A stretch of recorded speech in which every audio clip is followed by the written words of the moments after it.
boa noite a todos.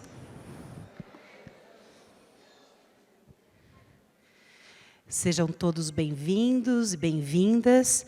Primeiramente, agradecemos, em nome da Editora Adonis, a parceria com a Secretaria Municipal de Educação e de Cultura, representadas pela secretária Tânia Mara da Silva e pelo secretário Evandro Félix. Agradecemos a vocês, educadores presentes, e a professora doutora Luciane Tonheta, doutora pelo Instituto de Psicologia da USP e Universidade de Genebra, na Suíça, líder do Grupo GPEM, Grupo de Estudos e Pesquisas em Educação Moral, que hoje ministrará a palestra Aprender a Conviver é Preciso, integrando as palestras previstas que antecede o evento Parque das Letras, que será realizado no dia 30 de julho. Ministério da Cultura apresenta Parque das Letras. Entre os meses de junho e julho, o município de Santa Bárbara do Oeste receberá o Parque das Letras, uma festa literária com múltiplas atividades previstas. O objetivo da iniciativa da Editora Adonis é promover a literatura e contribuir com a formação de público leitor, especialmente na primeira infância, através de ações e eventos dinâmicos e criativos.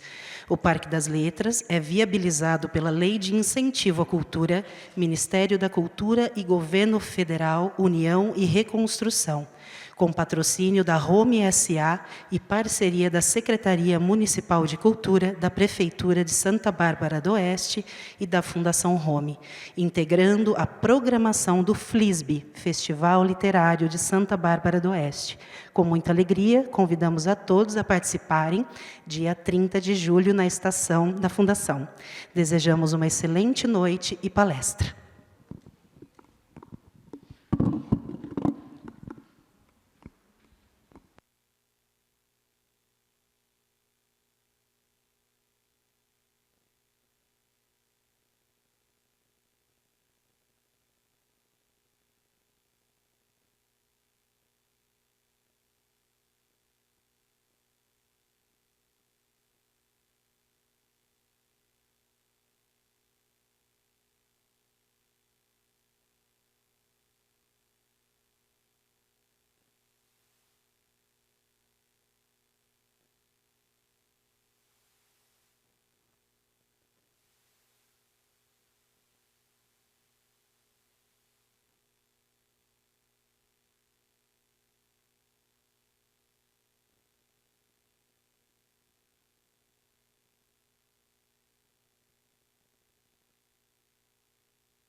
Estou ouvindo minha voz, vocês estavam ouvindo? Estavam, né?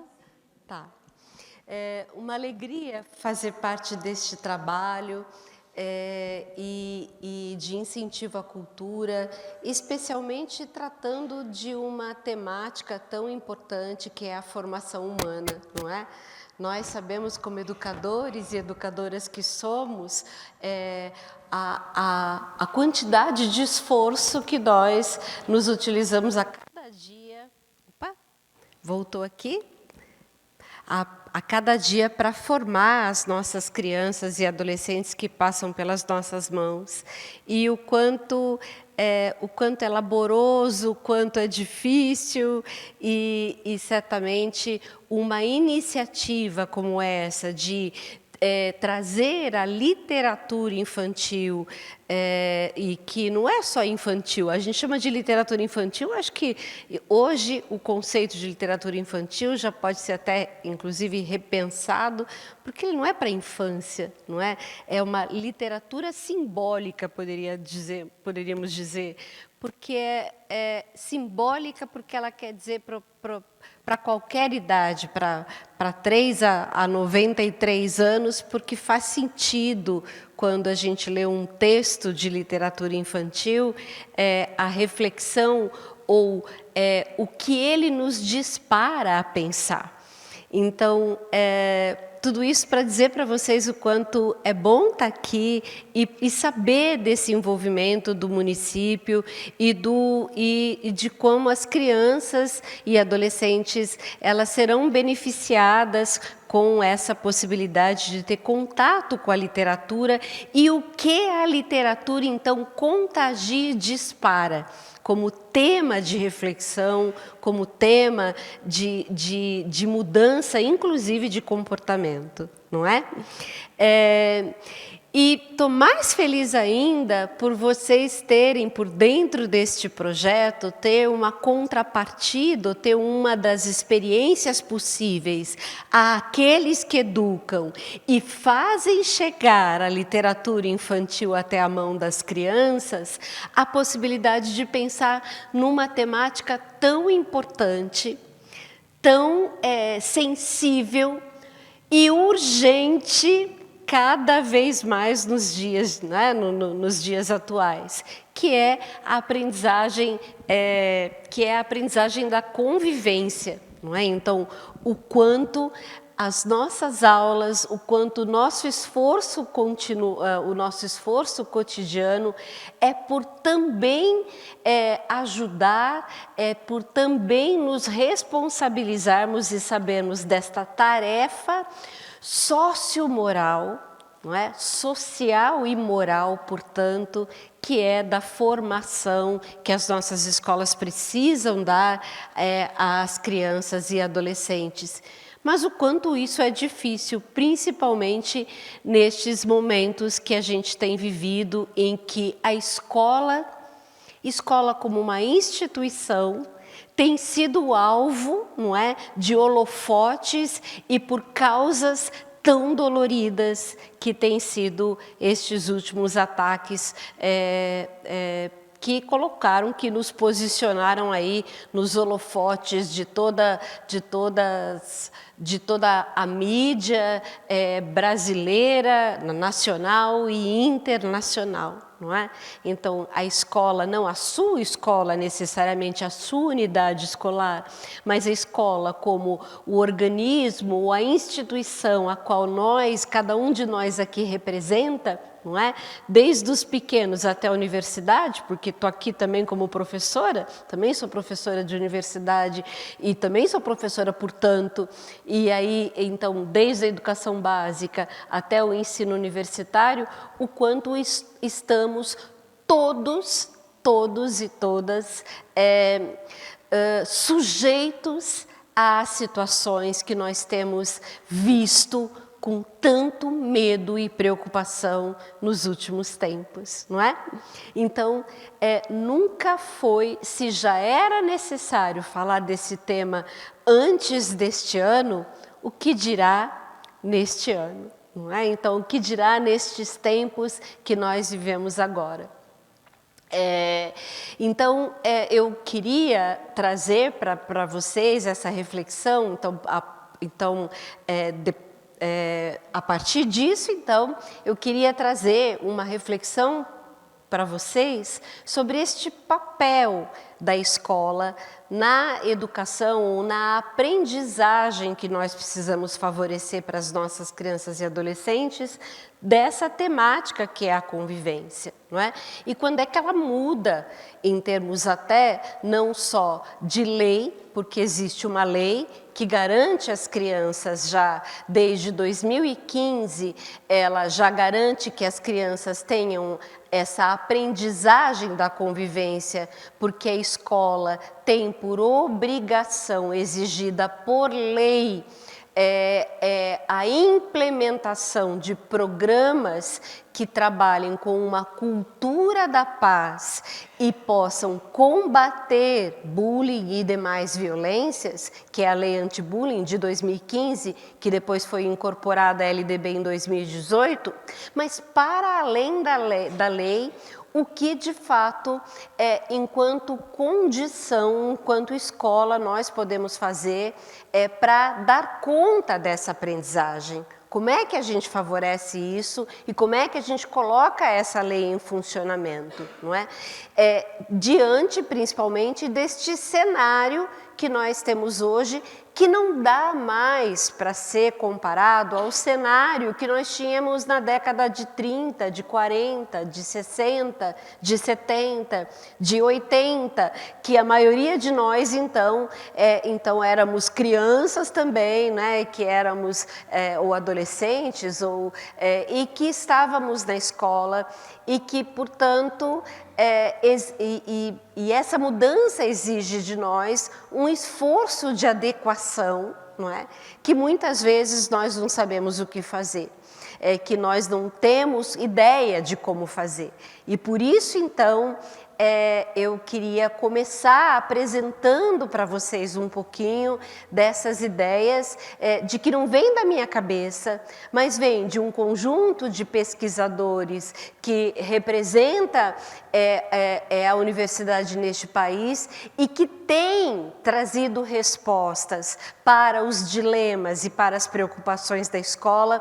Como a gente tem ciência que modifica o iPhone que a gente tem, não é? E que traz tecnologia ao iPhone que a gente tem, qual que é o agora? 14? 15? Como diz o meu filho, quando ele virar fusquinha a gente tem, mãe, né? Não é assim, né? Deve ser o 14 agora, não sei mais que número tá, mas certamente, diante dos anteriores, ele tem uma tecnologia muito mais evoluída. Então, se tem ciência na engenharia de sistemas, tem ciência também na educação.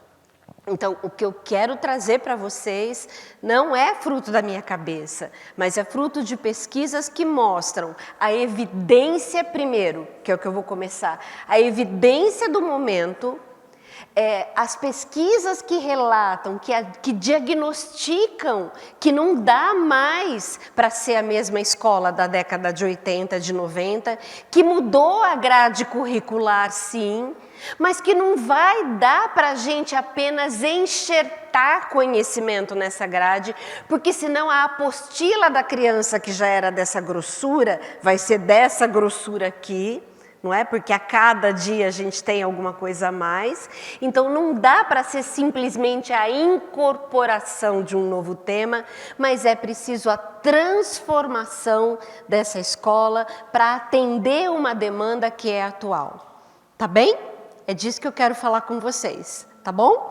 E aí, daí a gente vai abrindo então para perguntas e para conversa daquilo que eu não der conta de falar e que vocês tiverem dúvidas ainda sobre como fazer ou sobre as questões do que a gente tem vivido ou seja lá o que for. Pode ser assim? Pode? Então vamos lá. Bom, os slides, então, só para ajudar a gente a pensar um pouquinho, para a gente acompanhar o raciocínio. Primeira ideia. Não é de hoje esse problema, certo? Ou seja, o problema da convivência ou o problema de como é que os meninos e meninas se comportam na escola e evidenciam muitas vezes comportamentos equivocados, fazem coisa errada, desobedecem às regras, provocam, batem, chutam, agridem e, portanto, são agredidos, são provocados, são menosprezados dentro do ambiente escolar, não é de hoje. Então, nós temos dados aí de antes da pandemia, isso já era o calcanhar de Aquiles da escola. Esse já era o grande problema, não da escola brasileira, mas da escola em termos mundiais. E se nós já tínhamos progredido, porque a gente teve em termos de desempenho escolar, depois, se quiserem, a gente pode voltar a conversar, mas regredimos bastante na pandemia, não é? Mas se já tínhamos superado uma condição de pelo menos saber como fazer para alfabetizar num tempo de certa forma normal, como saber para ensinar matemática, ciências, história, geografia, pouco ainda sabíamos sobre o que fazer quando meninos e meninas batem, chutam, mordem, quando se violentam ou quando violentam ou agridem sistematicamente e de maneira extrema, como nós temos visto agora, a escola, tá certo? Ou na escola. Agora, só que, veja, como se não bastasse, né? A gente vive, então, um momento de pandemia que a gente achava que era o pior, né? Que a gente estava vivendo. Não sabíamos, né, o que vinha pela frente, minha nossa mãe. Né? A gente viveu um momento difícil em que marcos civilizatórios foram quebrados do ponto de vista moral, não só da saúde, mas do ponto de vista social. Nós tivemos um problema durante estes últimos anos, e não é um problema apenas do Brasil, mas um problema mundial, pensando em muitas coisas que, enquanto humanidade, coletivo de humanos, nós conquistamos, e, de repente, nós começamos a perder. Perder porque, sistematicamente, nós começamos a deixar cair por terra ou deixar de garantir a dignidade das pessoas quando nós atacamos uma raça, quando nós fizemos ou fazemos discriminação de gênero, quando fazemos ou fizemos discriminação por causa de cultura, ou seja lá, por que razão, tá certo? Ou que tipo de preconceito ou discriminação tivemos. O mundo teve um momento em que tudo que nós aprendemos com a Segunda Guerra Mundial parece que por água abaixo, não é? Tudo que nós aprendemos, então, com o Estatuto da Criança, fortalecendo a criança, fortalecendo o adolescente, vai por água abaixo. Quando a gente assiste, né, meninos e meninas, quantos durante a pandemia foram vítimas da própria negligência dos seus pais, não é? Parece que foi por água abaixo, porque as questões raciais nunca estiveram tão presentes, não só no Brasil, mas em outros países, como a gente tem visto agora também.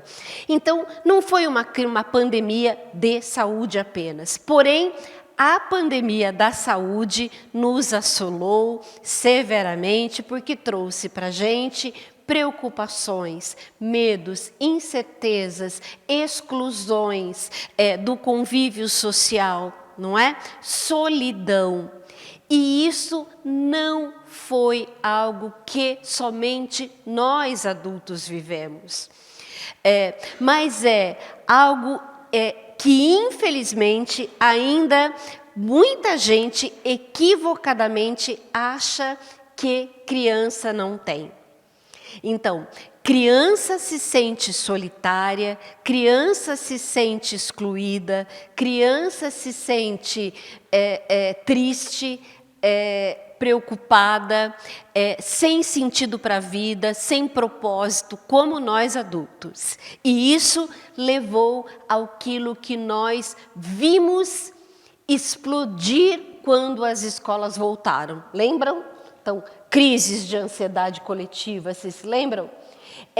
Crises de agressão, as pessoas não sabendo como conviver, as pessoas não sabendo como falar e se utilizando, ao invés de falar com palavras que que sejam formas de diálogo, porque diálogo tem dois, então, dois, não é que dois falam ao mesmo tempo, mas dois que, enquanto um fala, o outro escuta, e vice-versa, mas o fizeram em forma de agressão. Não é? Então, tantos problemas de agressão que a gente viu nas nossas escolas. Bom, e aí, dados de pesquisas que mostram o quanto um problema que era antes considerado da vida adulta apenas, não é? E muito mais presente entre adolescentes, se tornou evidenciável entre crianças. Numa pesquisa que a gente fez lá em 2022, por exemplo, foi publicada em 2022, ela foi coletada em julho de 2021, quando a gente estava voltando da pandemia, né? E a gente perguntava para as crianças se elas tinham vontade de chorar, e elas tinham que, nos últimos 3 meses, e elas tinham que assinalar frequentemente, às vezes, nunca. E olha, 11% dessas crianças, de mais ou menos 1.000 e tantas crianças, que são 120 crianças, 11% diziam, frequentemente eu tenho vontade de chorar. Então, frequentemente quer dizer, eu estou com um desequilíbrio emocional. Porque ter vontade de chorar de vez em quando, isso é humano e é normal. Mas ter vontade de chorar frequentemente não é algo normal, não é? Às vezes, 10% dessas crianças, então, mais ou menos essa mesma porcentagem, esse mesmo número, 100 crianças dessa amostra, 100, gente, não é pouco. Foram crianças de escolas públicas, das escolas estaduais de São Paulo, do interior de São Paulo, da região de Araraquara e da região de São Paulo, tá bem? Da capital. Então, foram duas grandes regiões ali que a gente fez essa pesquisa. Elas diziam, às vezes, a gente perguntava, você já se machucou? Você já teve vontade de se machucar, de se cortar, de se bater, de puxar o cabelo, de se ferir? O que é isso? Automutilação. Violência autoinfringida. E mais ou menos 100 crianças diziam, eu já tive, às vezes eu senti vontade de fazer isso. E vejam, sempre pensaram nisso, 1%, mas são pelo menos 10 crianças que pensam nisso com frequência, tá certo? Ou seja, que fazem isso, pensam e certamente fazem isso. 22,5% dizem se sentir sozinha sempre. Sempre nos últimos 3 meses se sentiram sozinhas, ou seja, dobra esse número para mais de 200 crianças dizendo, eu me sinto sozinha. A solidão como um problema.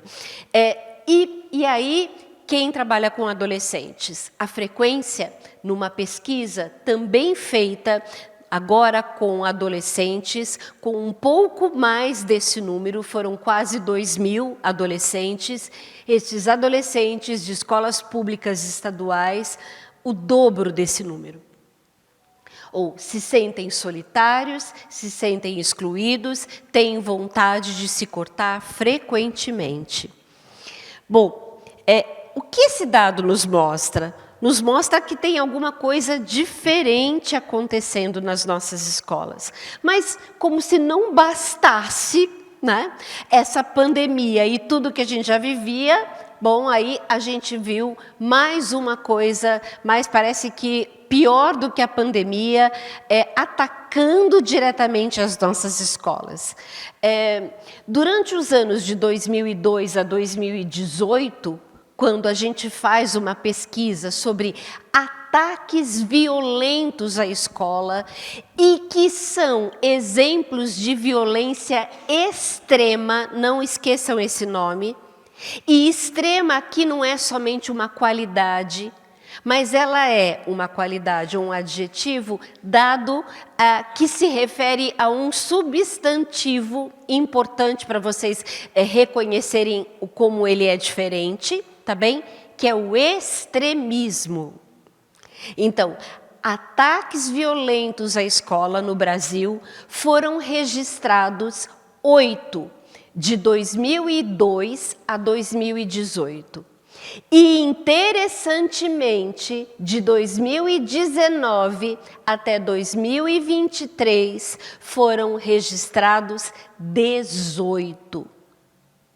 Inclusive, nos últimos meses, a quantidade de vezes em que nos assustamos, tivemos crianças e adolescentes deixando de ir para a escola no dia 20 de abril, vocês se lembram? Por medo, por pânico das famílias, por pânico muitos de nós que passamos, porque poderia acontecer com qualquer escola. Assistimos o caso de Aracruz, em novembro do ano passado. Assistimos o caso aqui pertinho de Montemor.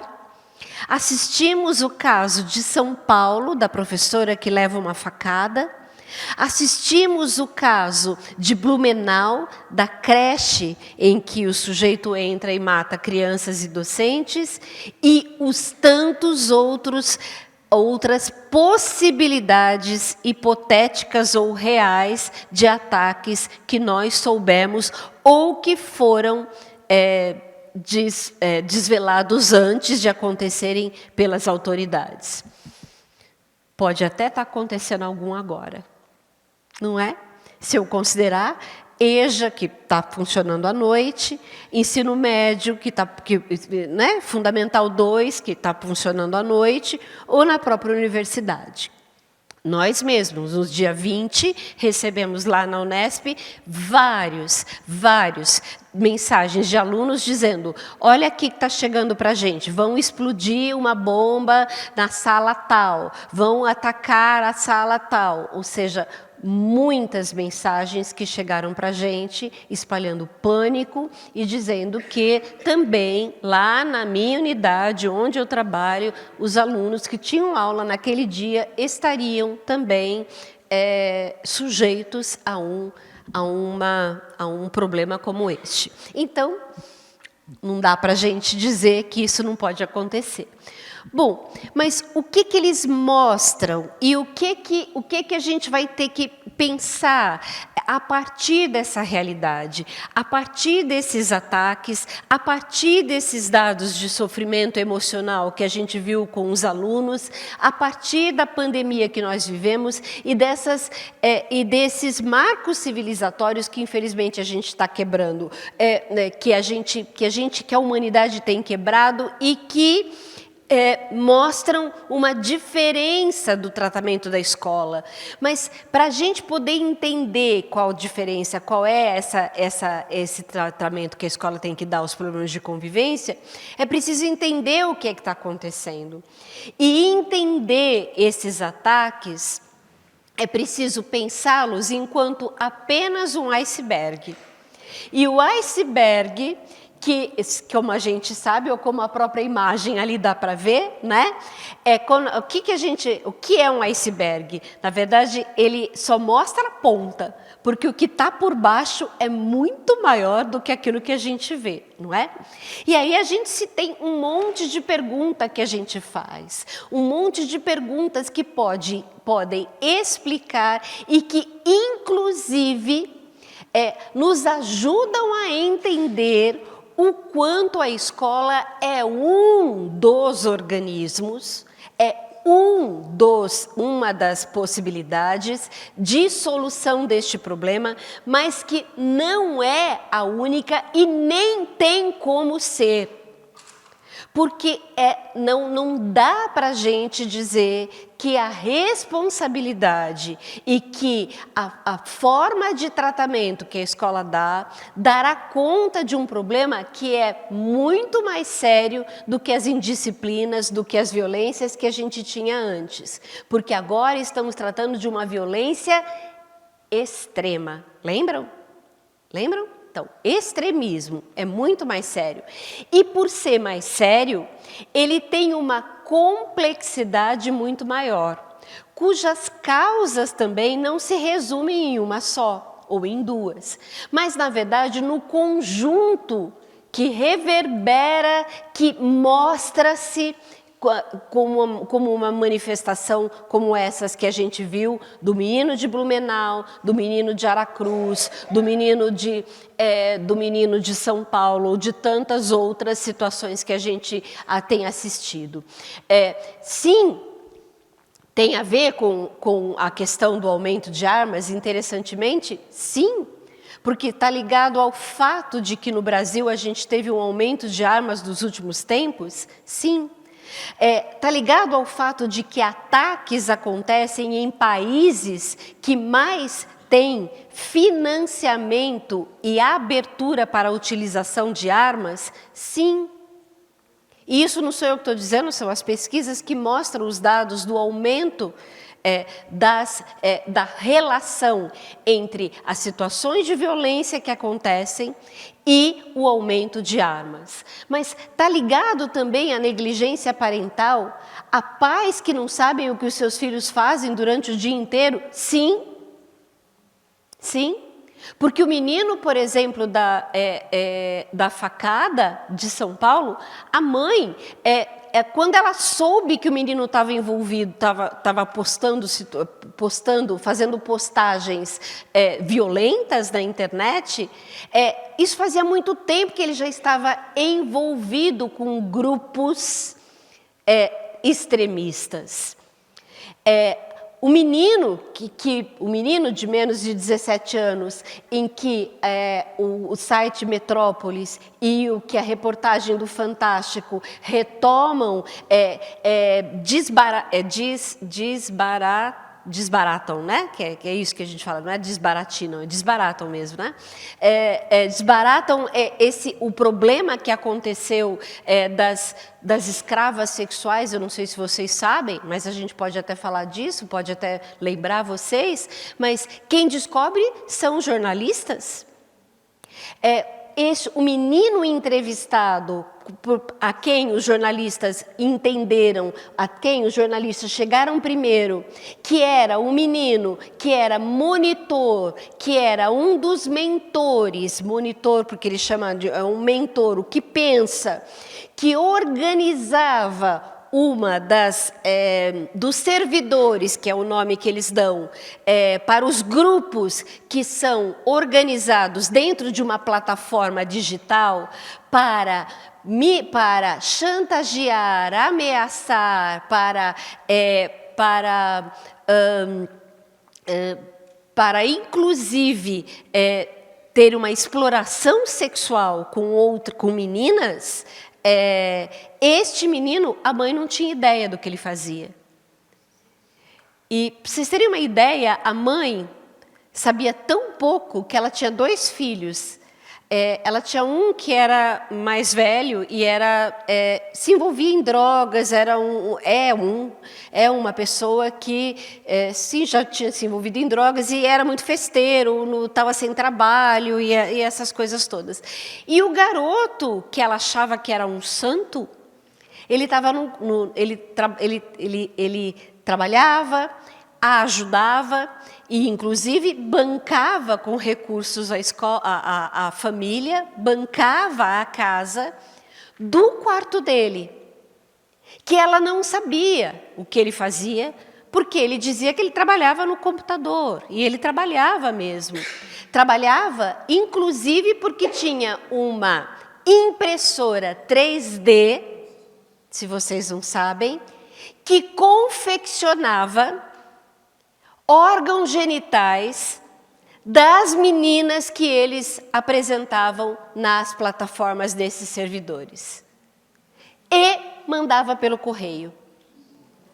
A polícia, por exemplo, quando abre os armários, vê exatamente o peito da menina rasgado, porque eles faziam as meninas se automutilarem na frente de 700 adolescentes, jovens.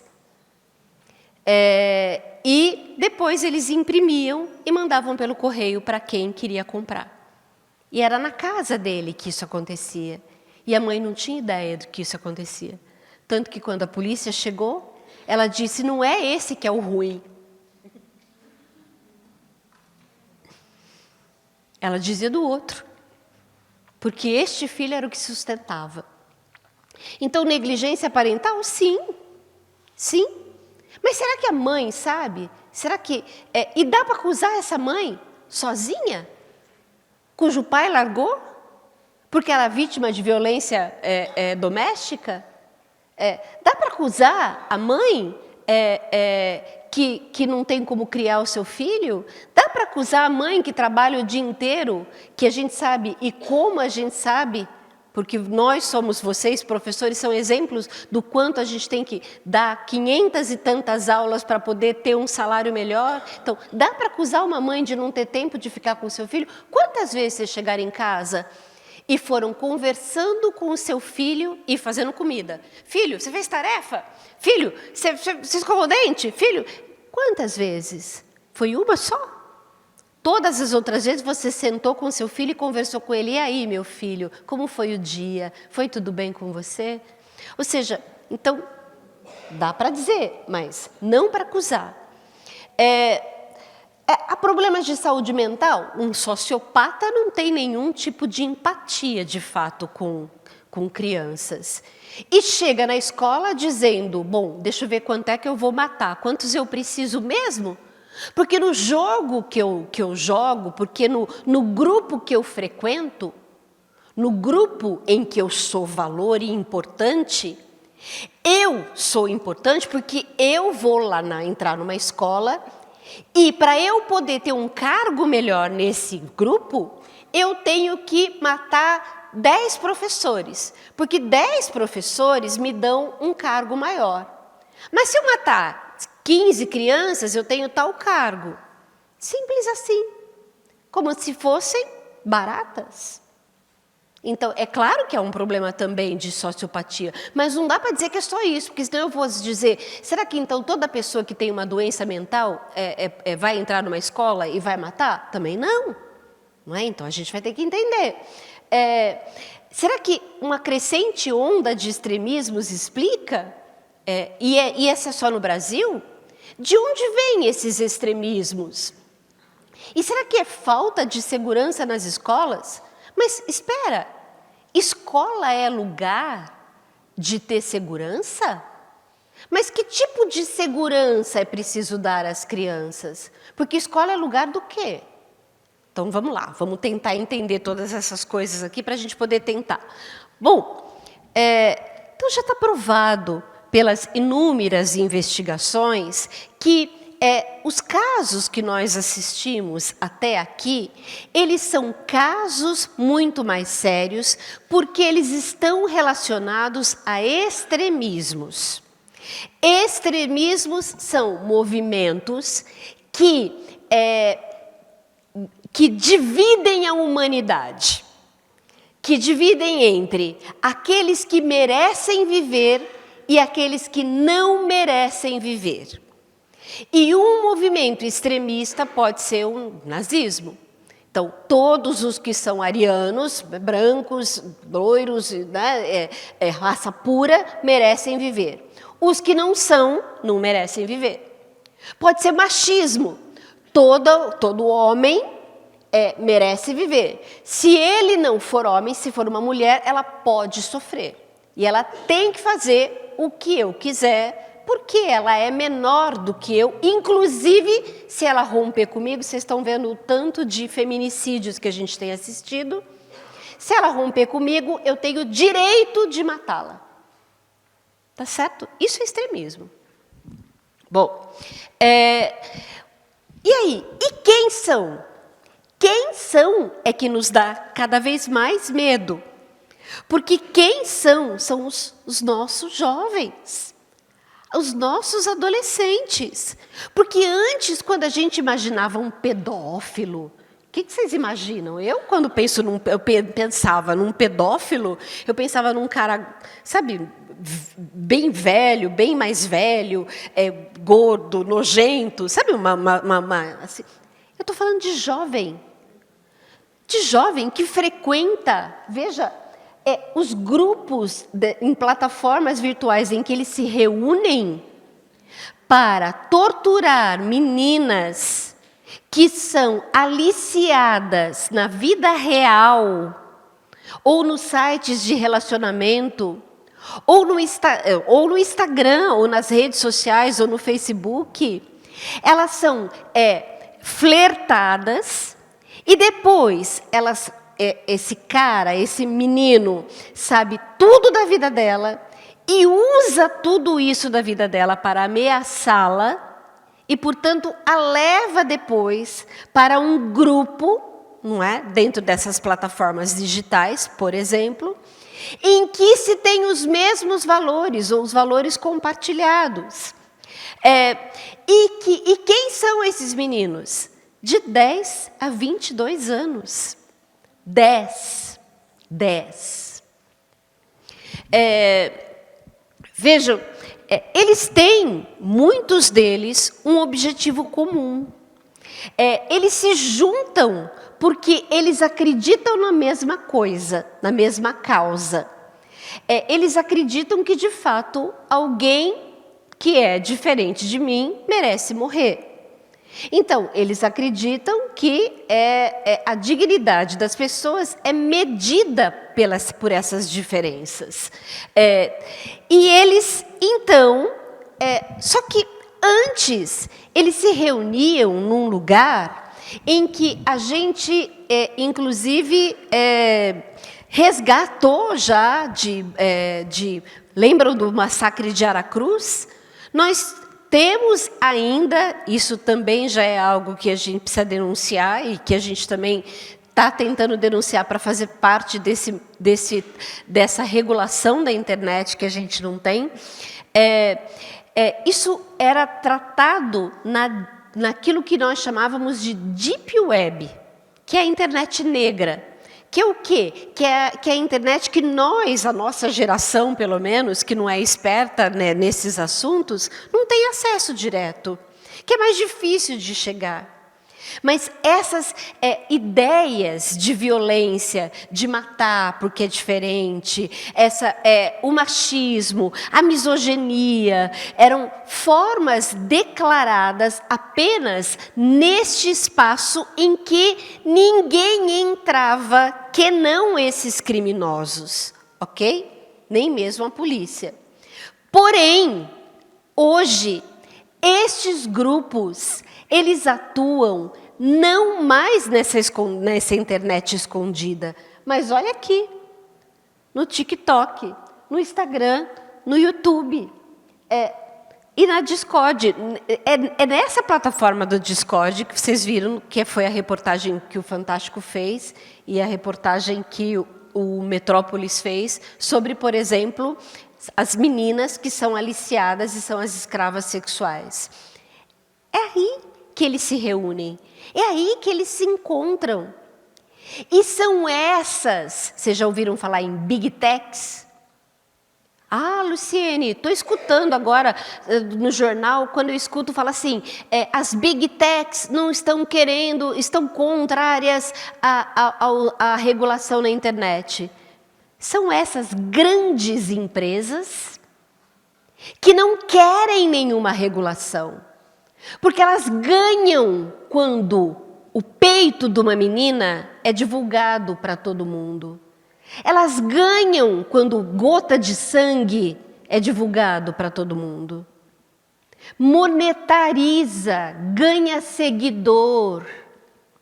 Vocês entenderam a lógica? E aí elas são contrárias a ter uma regulação. Se eu te xingo aqui, você sai daqui agora e vai para a delegacia mais próxima e faz um boletim de ocorrência. E eu vou ser denunciada e eu vou ter que arcar com a minha responsabilidade, certo? Eu vou ter que, no mínimo, responder pelo que você me causou, pelo que você me denunciou, certo? Na internet, fala-se o que se quer. E não há regulação. E é aí que está o problema, e foi daí que esses caras, esses meninos e meninas, porque tem menina também, embora isso ainda seja muito pequeno o número de meninas que são as monitoras, que são as que são as líderes desses grupos, tá bem? Vejam, e qual é o problema? Onde é que eles estão? Luciane, por que eles vão para aí? Por que eles vão para essas plataformas? Ora, vejam, a gente ouve falar o tempo todo que os nossos filhos estão jogando demais, não estão? Não ouve? Para além do problema das telas e do quanto eles estão jogando demais, o problema não é o jogo. Aliás, é também o jogo, porque a gente vai ver, mas o conteúdo desse jogo. Mas o problema é que, além disso, que quem de vocês passou na frente do quarto do seu filho e olhou para ele e está jogando, olha lá, está jogando Minecraft. E você fala, ufa, É só uma brincadeira, né? Tá lá, tá bem, então não tem problema. Olha que coisa boa, tá tudo bem, né, com ele. Ai, meu Deus, pensei que ele estivesse jogando uma coisa mais perigosa, né? Jogando alguma coisa de morte aí. Não, tá jogando Fortnite, que é uma alusão aí, é uma história fantasiosa. Tá jogando futebol, não é? Ah lá, tá jogando futebol. Sim, sim. O problema é que essas pessoas que têm essas ideias, essas pessoas que dividem a humanidade em dois tipos, elas estão entrando nesses jogos e conversando com as nossas crianças e adolescentes. E conversando com eles, e são espertos o bastante para fazer o que nós, mães, pais e professoras, pouco fazemos, que é acolher, que é valorizar o que eles fazem, o que eles pensam. Esses meninos, quando jogam, o carinha que está lá, preparado para aliciar, diz: você é o máximo, cara, que legal. Você gosta de tal jogo? Puxa, eu também gosto. Você gosta de outro jogo? Vamos para o outro jogo também? E ele vai levando, ele vai valorizando. Ele vai acolhendo. Ai, hoje eu não estou muito legal. Verdade? Nossa, o que aconteceu? Ai, é tão difícil, né? Eu também não estou muito legal. Como a gente se sente? Ele vai brincando, conversando, alicia e leva. É este o problema. E aí é que entra o nosso papel. E aí é que vocês vão começar a entender qual é a diferença que a gente vai ter que ter na grade curricular. Qual é a diferença do nosso tipo de intervenção na escola? Ah, não tem o que fazer com relação aos ataques extremistas, tá vendo? É só chamar a polícia. Mas a polícia, veja, é muito maior do que isso. Eu precisarei da minha parte. Como eu vou fazer para que o meu jovem, para que a minha criança não vá para esse tipo de grupo? Este é o problema, para que não tenha esse tipo de valor. E vejam, eu não sei se vocês viram, mas esse é bem atual. Está lá no Google, dá para baixar, tá? Como atacar a escola. Tá bem? Procurem, por favor, não confiem em mim, não. Vai lá, procura. Pode procurar. Dá um download aí que vocês conseguem. Baixa o aplicativo. Como atacar a escola. E é permitido. Vocês viram, acho que está nas próximas cenas, eu vou mostrar mais para frente, deixa eu ver se eu consigo chegar lá. Tem um outro, não sei se vocês viram, opa, é esse aqui? É esse aqui mesmo. Vocês viram essas cenas aqui? Esse é não o do... vejam só essas duas cenas aqui. A da menina, né, a mulher, e essa aqui do escravidão. Vocês viram que a semana passada foi o Ministério Público também derrubou um jogo que era vendido, que era... Como é que ele chamava? Esqueci o nome. Era alguma coisa de escravidão? Vocês se lembram? Vocês viram essa notícia? Simulador de escravidão. Exatamente. Como se não bastasse o ataque racista dentro dele, mas o mais interessante não é o próprio jogo, mas são as pessoas comentando sobre o jogo. Legal, uau, vai dar para zoar meu colega negro na escola. Legal, tinha que ter mais açoites, mais formas, mais torturas, exatamente. E ainda mais, a mulher ali, não é? A ideia também a mulher que se prostitui, a mulher que é objeto, tratada como objeto. Ele foi agora derrubado, recentemente, mas certamente ele é possível ainda baixá-lo, se vocês procurarem, deve ter, né? Então, vamos lá. Bom, e aí? Então, Luciene, tá vendo? A gente vai dizer, a gente vai ter que combater, mas as famílias, você está falando da gente, mas e as famílias que permitem que os seus filhos joguem? Mas dá uma olhada nesse dado aqui. Olha isso aqui. É dado de pesquisa também, de uma outra pesquisa de adolescentes da região de Araraquara, outros adolescentes, esses agora de ensino médio. Quando a gente pergunta para eles, um dos itens do questionário, converso com a minha família ou é responsável sobre me sinto, dá uma olhada sobre o nunca converso. Poucas vezes. Soma o 31 com 39 para vocês verem quanto ele conversa com a família. E isso Luciene, mas isso é porque é um problema de hoje? Não. Essa é uma questão até da natureza do próprio adolescente, não é? Ele não trata com a família o problema. Então, de novo, não dá para dizer, Luciene, mas você está dizendo que o problema é da escola, mas e a família? Mas ele não vai conversar com a família mesmo. Vejam, então, tudo isso para mostrar para vocês o quanto a escola tem a contribuir e ela precisa modificar o seu trabalho.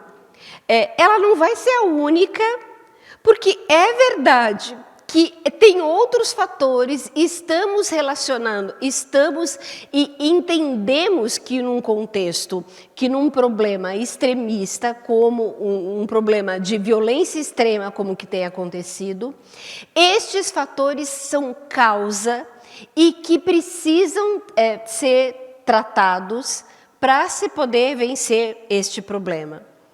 Porém, a escola tem algo a fazer, porque olhem aqui, a professora lá da facada, não a que morreu, claro, mas a que segurou o garoto para ele não cometer outras violências, ela dá um depoimento e diz, eu não reconheci na minha cabeça, não era possível ser um aluno nosso. É o mesmo depoimento da professora, de uma professora da Sérvia, há 2, 3 semanas atrás, se eu não me engano, não sei se vocês viram também, mas que aconteceu também um ataque numa escola, de um aluno da escola, esse não era nem ex-aluno, era um aluno, que volta para a escola, numa escola que tinha um policial armado dentro da escola, ele, na portaria, ele mata o policial e entra.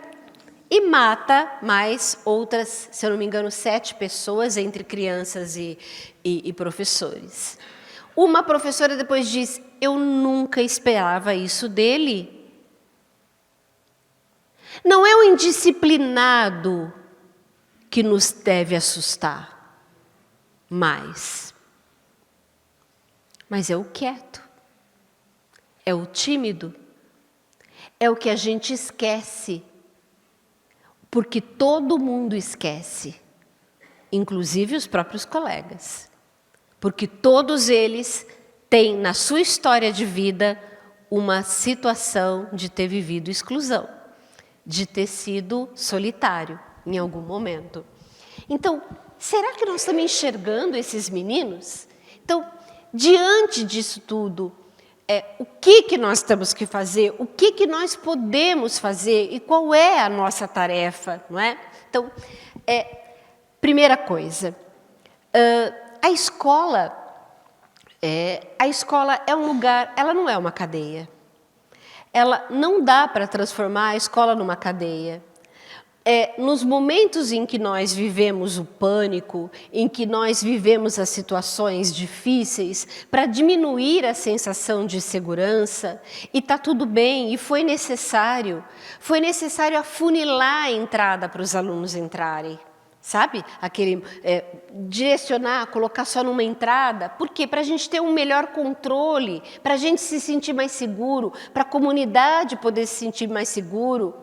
É preciso colocar uma pessoa na portaria? Sim, dá para colocar. É preciso a ronda para rondar, principalmente nas comunidades mais vulneráveis, para que os alunos sejam acompanhados para chegar até na escola, para que os alunos e profissionais tenham segurança para entrar na escola? Sim, tudo isso pode contribuir para a diminuição dessa sensação de insegurança.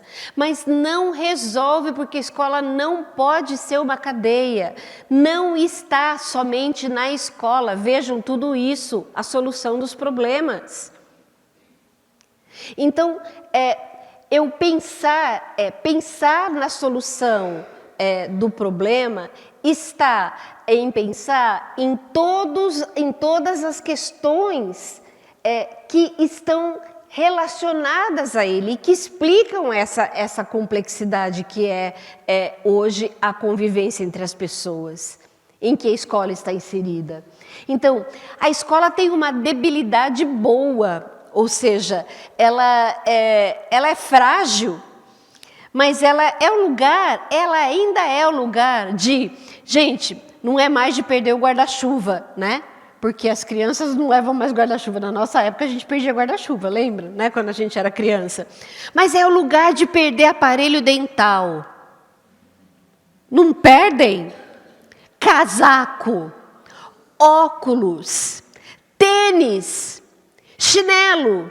Você fala... Como é que pode uma criatura esquecer o chinelo, esquecer o tênis, esquecer o óculos, esquecer o aparelho de dente? Como é que isso?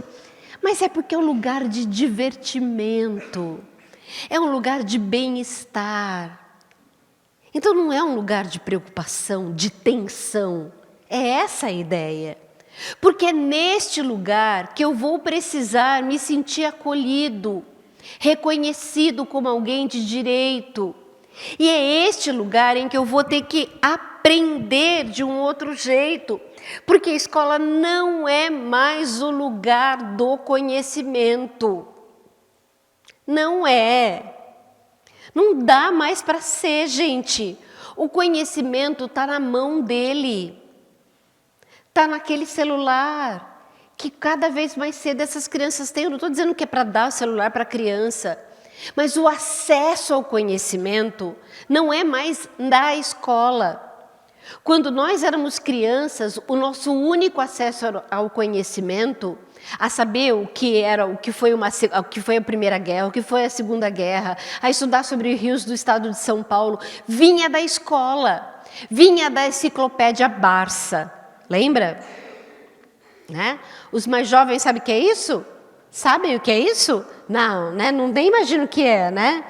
Ah lá, a carinha dos mais jovens não sabem. Meu filho também não sabia, sabe?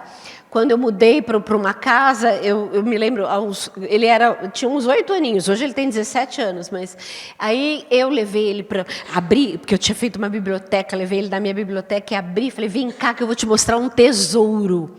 Ele nunca tinha visto, porque nunca tinha visto. Depois, quando eu construí a biblioteca, botei todos eles, né? Levei ele lá na frente da biblioteca, abri e falei, filho, esse é o meu tesouro. Tipo, ele olhou para aquele, tipo, isso? Né? Era uma coleção de livros. Barça era uma enciclopédia que a mãe pagava no carnê. Vocês lembram disso? Lembram? A minha mãe pagava no carnê, não era cheque, né? Não era Pix, nem nada, imagina, né? O moço ia lá cobrar, né? Todo mês, né? No carnê. Eu disse para ele, filho, isso aqui era o que a mamãe tinha de ter acesso a todas as informações, tudo que eu precisava saber estava aqui. Eu podia acessar aqui. Aí ele olhou para mim e falou, é o Google. Com 8 anos. Ele sabia que era o Google. Então, a informação já está ali. A escola é o lugar de... Mas só que a escola é o lugar de organizar esse conhecimento. Porque um conhecimento sem organização não é funcional. Não é? Ter acesso a 500 sites, é que nem vocês podem ter acesso a 500 cursos. Se não tem uma sistematização, não é funcional, não muda. Tá certo? As crianças também. Então, a escola é o lugar da organização desse conhecimento, onde a gente vai falar sobre o que a gente sabe, onde a gente vai compartilhar esses saberes. Então, não é mais o lugar em que a professora vai apresentar. Não dá mais para ser transmitido, gente. Porque a gente vai perder do youtuber. Ele ganha de 10-0 de nós. Ah, Luciane, então a gente vai se transformar no youtuber? Não. Não. Porque o youtuber, ele consegue a atenção de uma criança por 5 minutos. Eu preciso da atenção dela por 4 horas, no mínimo. Então, não dá para eu ser youtuber também. Mas eu preciso, na verdade, me utilizar daquilo que de mais eficaz se tem, que a ciência já encontraram. É a criança, é o adolescente que pensa. É em grupo, é em roda. É ele trazendo o que ele já sabe. É compartilhando o que ele não sabe. Há quanto tempo Piaget falou isso? Mas nunca fez tanto sentido quanto agora. Com as redes sociais, com o acesso que as crianças têm hoje com a tecnologia, e que a pandemia só adiantou. Só adiantou. A única coisa diferente é que talvez a geração dos nossos netos que forem professores teriam que mudar alguma coisa. E nos ferramos, porque quem tem que mudar somos nós agora, né? Porque não vai dar para esperar pelos netos. Vamos ter que agora, não é? Mudar isso agora. E o que dizem as pesquisas atuais sobre sobre o combate à violência? Como é que eu combato essa forma de violência na escola? O que a escola tem a ver com isso? Como é que eu faço essa violência extremista? Calma, ela só lembra, ela sozinha eu não tenho como combater. Mas como é que eu combato, como é que eu ajudo e como é que as outras pequenas violências, perto dessas são pequenas, eu posso combater? As pesquisas já mostram que as políticas públicas de países que conseguiram vencer o problema da violência nas escolas foi investindo no seu contrário. Então, ao invés de eu ter criminalização, ao invés de eu ter a punição, a judicialização dos comportamentos das crianças, eu preciso ter a formação. Eu preciso que ele repare o erro dele quando ele errar alguma coisa. Eu preciso que ele seja convidado a pensar na organização das regras da escola. Eu preciso que ele participe dessa escola, dando-lhe voz, dando oportunidade para ele dizer o que não está legal no dia, o que foi bom no dia, o que não foi bom naquele dia, como é que no outro dia pode ser melhor, para organizar formas mais equilibradas de mudar. E vejam, essa promoção da convivência, ela na verdade, ela atua, ela precisa ser em 2 grandes momentos. Um, sob a forma de vacina, que é prevenção. Porque, por exemplo, não dá para a gente intervir numa situação de bullying, muitas vezes, que o estrago já está feito. É claro que eu vou ter que depois intervir, sim, mas não é só intervir que vai resolver. Até porque, por exemplo, no próprio bullying, a gente pouco fica sabendo. Quantos de vocês já passou por uma situação em que o pai chega na escola e fala assim, meu filho está sendo vítima de bullying? E você fala assim, meu Deus, pensa, né? Meu Deus, eu nunca vi essa criança sendo vitimizada por ninguém. Então, quem está errado? Quem está mentindo? É o pai que está mentindo? Ou é você que está mentindo? Nenhum dos dois. O pai está dizendo o que de fato porque quando ele sabe, é porque a coisa estourou. É porque ele está vendo os sintomas sendo manifestados. Só que você, professor, também não está mentindo. E sabe por que você não viu? Não é porque você não tem 10 olhos, porque você não tem mesmo. É porque bullying, por exemplo, não é uma coisa que nós vemos. É uma das características do fenômeno. Não ser visto aos olhos da autoridade entre pares. Eles não fazem na nossa frente, claro que não. Então, então eu tenho que prevenir. E é por isso vacina. E é por isso que, então, não é quando acontece um problema só que eu tenho que agir. É por isso que organizar momentos para as crianças, para os adolescentes falarem sobre as coisas que não estão legais, para organizarem as regras da escola, não é só quando acontece um problema. Mas eu preciso cotidianamente, não é só quando acontece um problema comigo, ou quando eu vejo um problema, mas eu preciso que tenha uma periodicidade já marcada, para que as crianças possam saber que elas têm espaço na agenda, na grade curricular, para naquele dia, naquela hora, para crianças pequenas, todo dia, nos últimos minutos da aula, nos últimos 15 minutos da aula, a gente avalia o dia. A gente pensa o que é que não foi bom hoje. E a gente pensa como é que amanhã a gente vai fazer para ser melhor.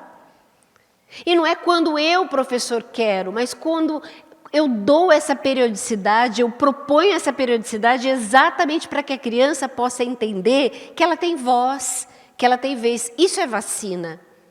Agora, quando acontece um problema, quando eu tenho um problema com alguém, é claro que eu preciso resolver. E não é verdade que nesse tipo de escola que se quer democrática, que se quer acolhedora, eu não tenha que ajudar o meu aluno a se corrigir. Ele tem que se corrigir. Eu tenho que ajudar a corrigi-lo. Mas corrigir é dar a ele a possibilidade de pensar sobre o que ele faz. É dar a ele a possibilidade de reparar o seu erro. Agora, não dá para fazer tudo isso sem ser algo, gente, planejado, organizado, do mesmo jeito que vocês planejam matemática. Eu tenho que planejar também as questões de convivência. Tem currículo para convivência. Tem temas que eu tenho que desenvolver para convivência. Tem propostas que eu posso fazer no cotidiano. Tem jogos, tem brincadeiras que eu posso fazendo no cotidiano para ajudar as minhas crianças para não serem vítimas de bullying, para não serem autores de bullying. Já tem isso. Por que a gente não usa? Não é? E vejam, como é que a gente faz isso? Então, dentro de um programa, dentro de um trabalho organizado, intencional, que a gente tem intenção de fazer. Um programa que tem, no mínimo, 4 pernas para sustentar, como se ele fosse uma cadeira. A primeira perna dela não compra na farmácia remédio para essas crianças. Infelizmente, a gente vai ter que estudar. Ou seja, vocês não sabem o que fazer, e não é porque vocês não querem saber, mas é porque a graduação de vocês não preparou vocês para isso. Mas é porque os problemas são novos, e é preciso constantemente estar se aperfeiçoando, em qualquer profissão. O médico, a gente marca consulta, a gente liga e a secretária fala, ele não tem consulta semana que vem. Por quê? Porque ele está onde? Num congresso. O que ele vai fazer num congresso? Estudar. É ver pesquisa que mostra que outro jeito ele faz. Quando é que a gente estuda? Quando é que a gente lê um texto? Quando é que a gente vê quantos porcentos muda quando eu dou quando eu uso de uma linguagem descritiva e quantos porcentos eu não mudo quando, por exemplo, eu uso uma punição? Quando é que vocês leram isso já? E tem.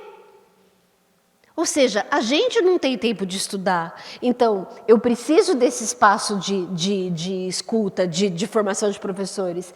Eu preciso desses espaços de diálogo com as crianças. Segunda perna, não tem como mudar se não for assim. Terceira perna, eu preciso aprender como se resolvem conflitos de outra forma que não mandando para o conselho tutelar. Porque o conselho tutelar, a única coisa que ele vai fazer é encaminhar para outro.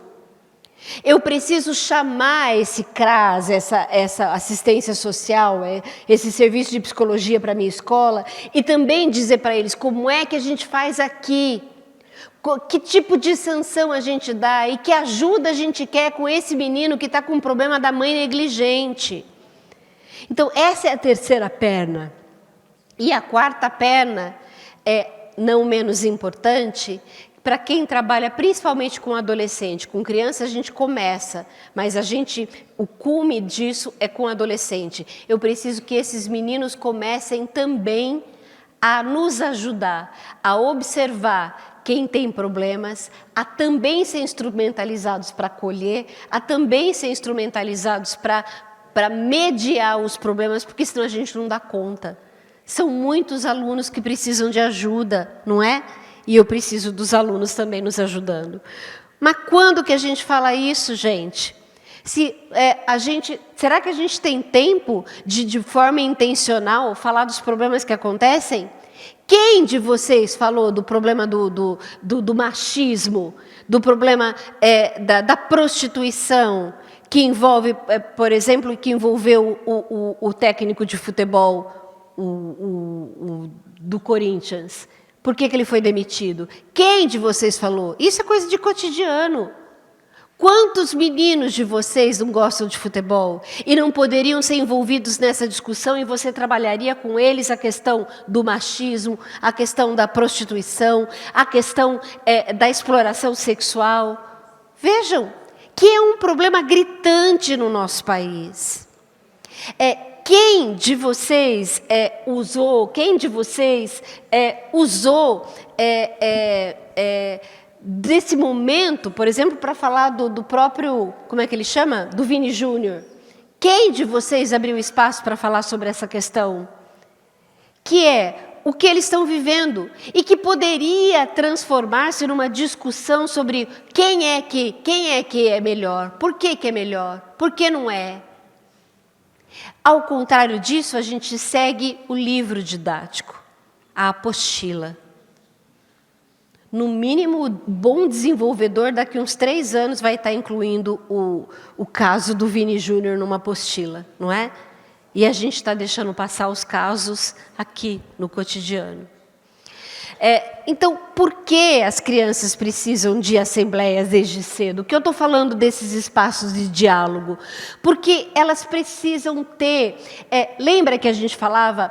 Promoção da convivência é fazer o bem. Então, eu preciso pensar nas coisas erradas, para quê? Para eu poder pensar em como fazê-las bem. Então, não é à toa que por exemplo, quando vocês fizeram o curso, eu lembro o ano passado que aqui em Santa Bárbara vocês fizeram um curso com a Sandy, vocês aprenderam, em outros momentos que vocês já estudaram, por que numa assembleia, por exemplo, por que as regras, a gente define as regras não em função do não? É à toa só porque é bonitinho? Não, é porque a gente precisa ajudar os nossos alunos a perceberem que eles têm que agir para o bem. Porque senão eles serão aliciados para esses outros grupos que nós vimos aí. Tem um exemplo aqui de uma criança, olha só, né? Uma criança que disse na assembleia, de uma criança pequena, que disse que não podia, que tinha acontecido um conflito entre 2 crianças, que uma tinha batido na outra, porque uma foi falar do desenho dela e falou que estava muito feio o desenho dela. E isso foi o que gerou o conflito. Então, na assembleia, depois de discutido com quem de direito, depois de resolvido com a Valéria e com a Sandra, se foi a Valéria e a Sandra que tiveram um problema, só falando as duas, porque as duas que eu sei o nome. Depois de resolvido esse problema, o que eu levo para a Assembleia? Eu levo o fato. O fato é, o que ocasiona um conflito? Ah, por exemplo, ocasionou porque uma pessoa foi falar mal do desenho da outra. Então, como é que a gente resolve esse problema? Olha que coisa mais linda eles deram de sugestão. Como é que é a regra, então? A regra não transformada no que eu não posso fazer, mas regra transformada no que eu devo fazer, do que eu posso fazer. Olhar o desenho do amigo e, se tiver feio, guardar na cabeça. Não é ótimo, gente? Ou seja, eu aprendo a respeitar o outro por ações para o bem. Eu aprendo a me sentir pertencente. Menino que se sente pertencente à escola não precisa ir pro servidor lá na Discord e se juntar com outros que vão atacar outras pessoas. Porque por falta de pertencimento que esses alunos vão procurar outros grupos, inclusive os grupos extremistas, tá bem? Então, os alunos produzindo esses seus próprios materiais, são eles que produzem, são eles que se organizam, são eles que devem ser protagonistas desses materiais, desses momentos de diálogo. Eu preciso gastar tempo com o que é valor. Ou seja, se o respeito é um valor, eu gasto tempo ajudando meu aluno a resolver um conflito. Porque se eu não gastar tempo, alguém vai gastar tempo com ele. E serão aqueles lá que a gente viu que vão aliciar os nossos alunos, não é? Então, vejam, os nossos meninos e meninas estão pedindo por socorro. Já estou abrindo para a gente perguntar, tá? Pedindo por socorro. Mas será que quem sabe disso? De novo, já falei, mas vou trazer um dado aqui. Quando a gente pergunta, por exemplo, para os alunos, para quem eles procuram, quando a gente dá as opções de você procura mais a família ou você procura os seus amigos quando você tem um problema, quando você se sente excluído, quando você se sente solitário? Olha que os meninos respondem. Gente, o primeiro dado lá, vamos olhar só, pode olhar para todos, mas o primeiro é junto, eu me sinto solitário e eu me sinto excluído, a porcentagem incluída. O segundo é só de solitário, o terceiro das duas barrinhas são o de exclusão. Vejam o primeiro, os dois juntos, solitário, solidão e exclusão juntos. Quem conta para a família? Quem procura a família? E quem procura os amigos? Então, quando esses meninos se sentem solitários, eles não procuram a família. O professor, menos ainda. Não é? Por isso, organizar nas escolas, com grupos de jovens, é o que já existe em funcionamento no Brasil. São formas de protagonismo, sistemas de apoio em que os alunos são convidados a ajudar outros alunos. Os alunos são formados para ajudar outros alunos. Aqui tem endereço, tem material, que depois vocês podem ficar com isso também. E quem não conhece, procure saber o que são essas equipes de ajuda, porque quem trabalha com adolescentes são adolescentes que se juntam para ajudar aqueles que são agredidos ou aqueles que agridem. Porque aqueles que agridem, aqueles que excluem também precisam de ajuda. Precisam de ajuda, por exemplo, para reconhecer que o outro é um sujeito de direito também, não é? Antes do finalmente, agora com vocês. Tem tempo, Valéria? 10 minutinhos, pelo menos. Antes de eu terminar. Vai. Dúvidas? Depoimentos? Ideias? O que vocês quiserem, vai.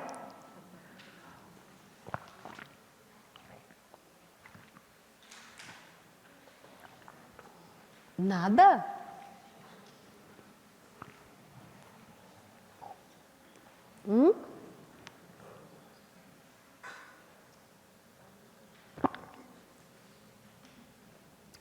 Fez sentido para vocês tudo isso, gente? Fez sentido? Sim? Oi.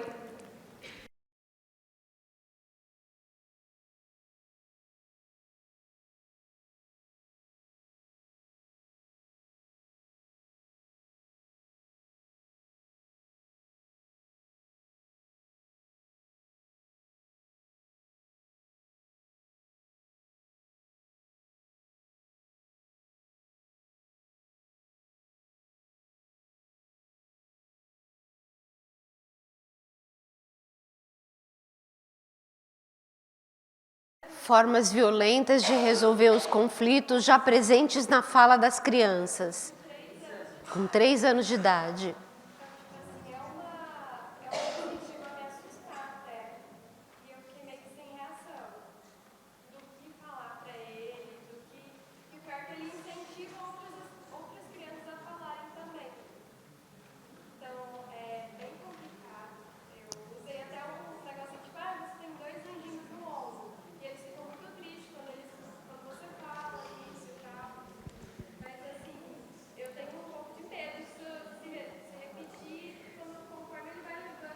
Claro, claro. Se a gente não intervir, isso pode ser, a gente não consegue dizer, afirmar, porque não necessariamente quem diz que vai matar o faz, né?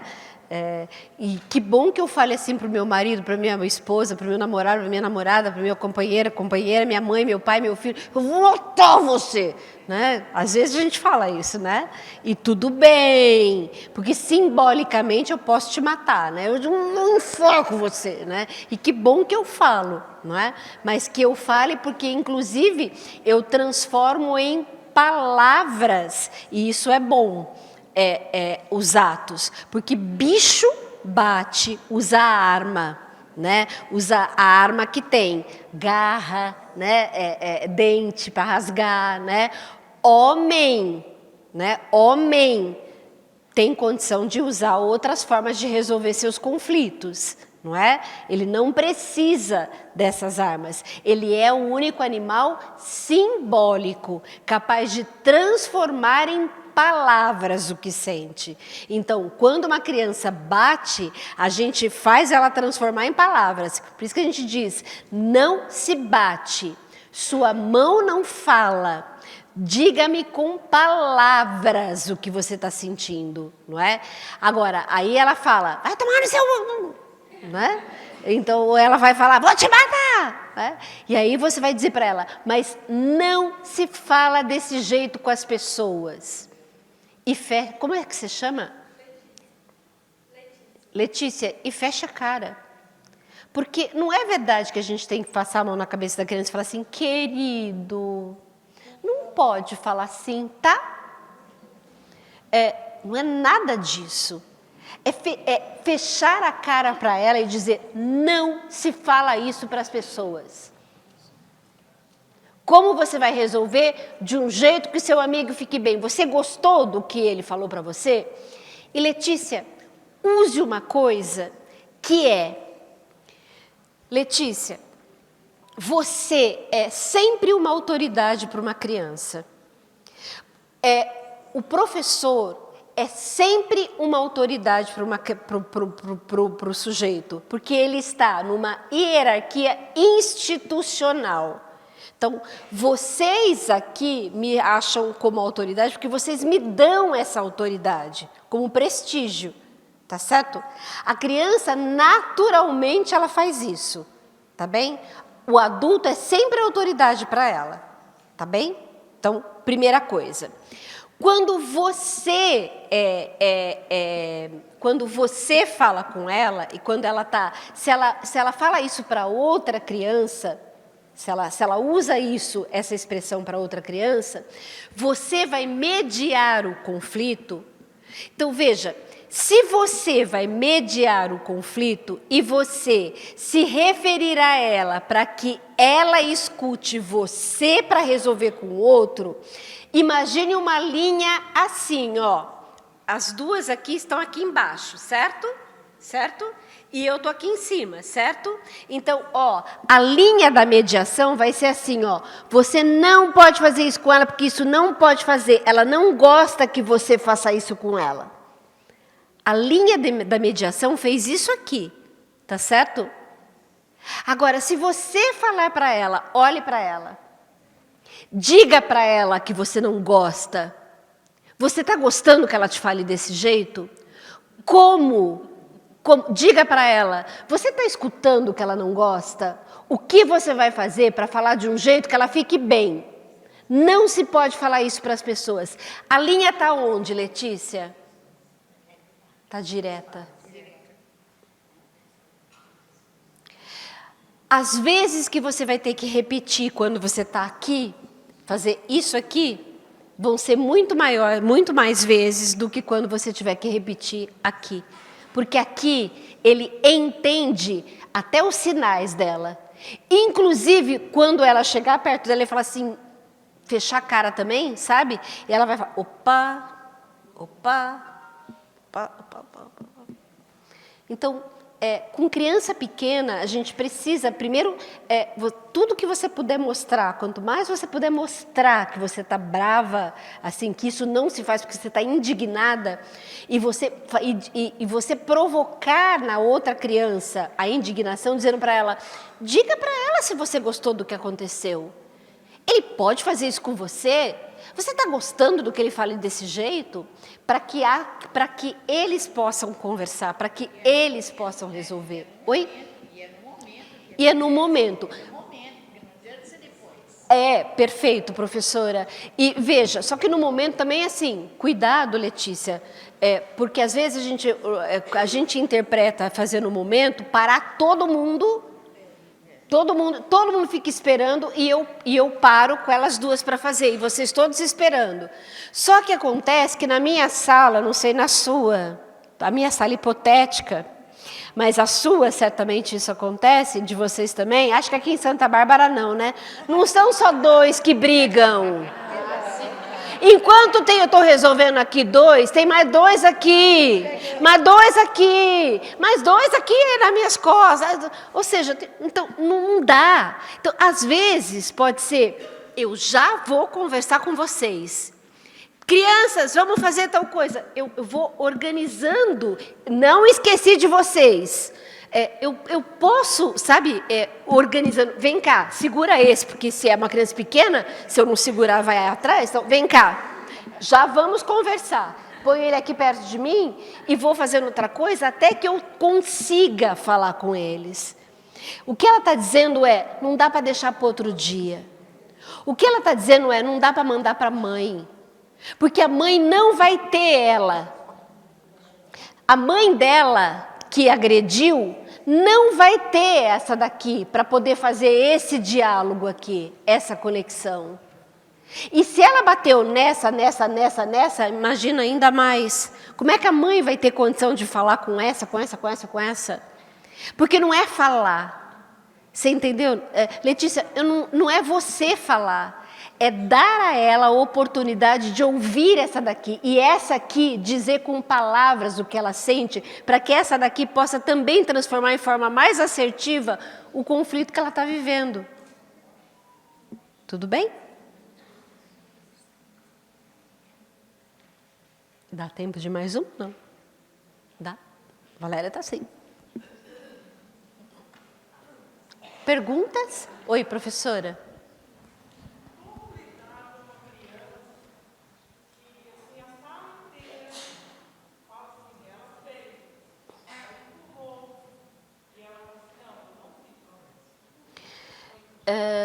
Bom, primeiro que se a sala inteira está falando junto, aí eu também eu não posso permitir, porque numa avaliação do dia, num momento coletivo, ninguém é colocado em exposição, nem quem agiu mal. E por um motivo, eu tenho que manter a dignidade dele. Pelo segundo motivo, ele pode piorar. A ação dele pode, inclusive, ser pior depois disso. Tipo, a minha dignidade já está perdida mesmo, então já estou ferrado mesmo, né? O professor Yves Delattre, ele tem uma frase linda falando sobre isso. Eu já perdi a vergonha, então, ou seja, tá ferrado, então já foi. Então, primeiro, se eles estão fazendo isso coletivamente, não permita. Não permita. Diga, eu não estou falando mais como se chama? Laurenita. Da Laurenita. Não estou falando mais dela. Estou falando de bater nas pessoas, de pegar alguma coisa das pessoas. Pegue a ação. Tire o foco dele. E com ele, quando acontecerem os problemas, resolva com ele. Laurenita, vem cá. Não dá para acreditar que você não fez, porque eu vi você fazendo. Se você viu. Se você não viu... Hã? Então...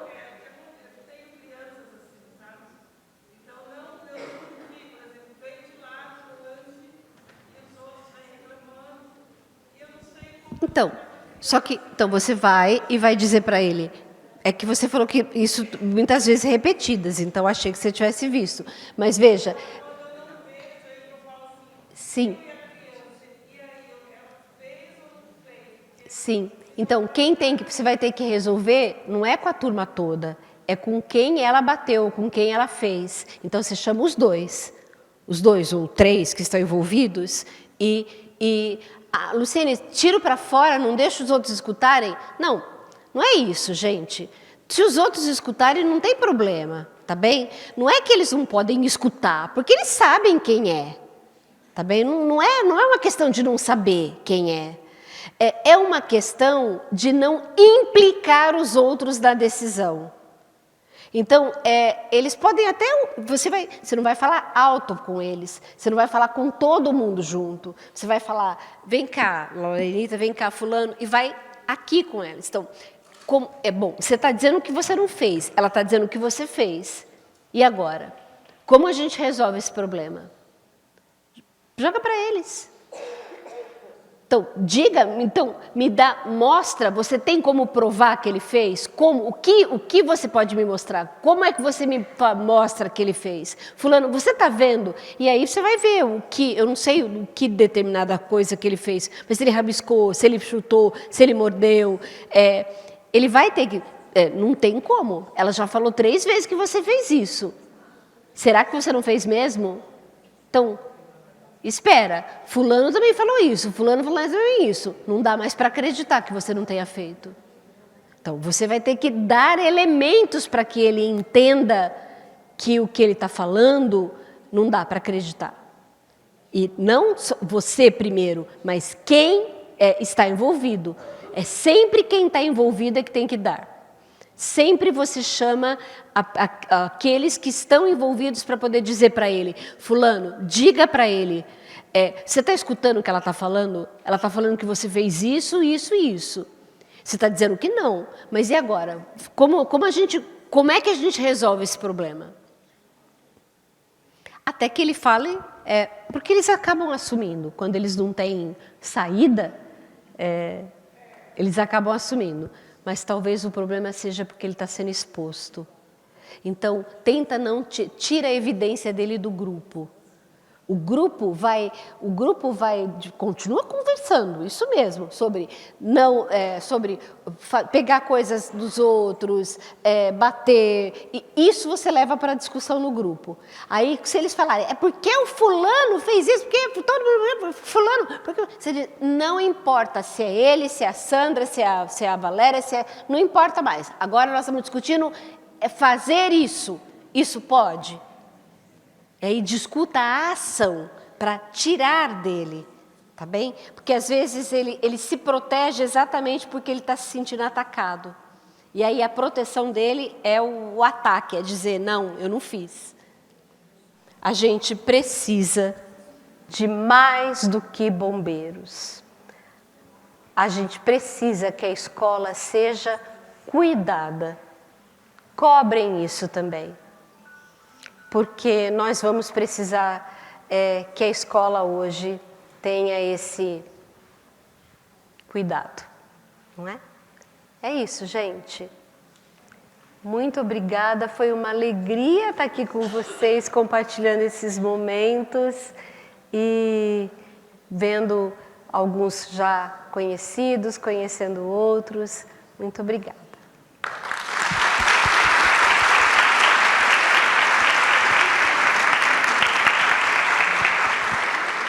Lu, mais uma vez, muito obrigada, viu, pela sua presença. E obrigada a todos também, em nome da Editora Donis, em nome da Secretaria de Cultura e em nome da Secretaria de Educação. Eu agradeço, e a Cris também aqui, hoje representando a Tânia, quer fazer um agradecimento a vocês. Boa noite, então eu gostaria de agradecer, a gente já está com o tempo aí estourado. Professora Luciene, mais uma vez, muito obrigada. Muito bom em revê-la, né? Depois de tanto tempo, gostaria de agradecer a generosidade de você ter vindo aqui compartilhar, né, conosco esse conhecimento. E eu acredito que a gente saia, eu tenho certeza que a gente sai daqui reflexivo, provocado, inspirado, né? Incomodado, porque é assim que eu acho que a gente precisa sair, né? E pensando quais são as nossas ações e qual é o nosso lugar nessa promoção dessa convivência na escola, nesse mundo mais justo, nessa escola mais equitária. Então, muito obrigada mais uma vez, obrigada a todos os educadores, a Editora Donis por essa parceria aí de tanto tempo, a todos vocês, Secretaria de Cultura, né, por ter cedido esse espaço. Então, boa noite e até mais. Obrigada, gente. Tchau, tchau.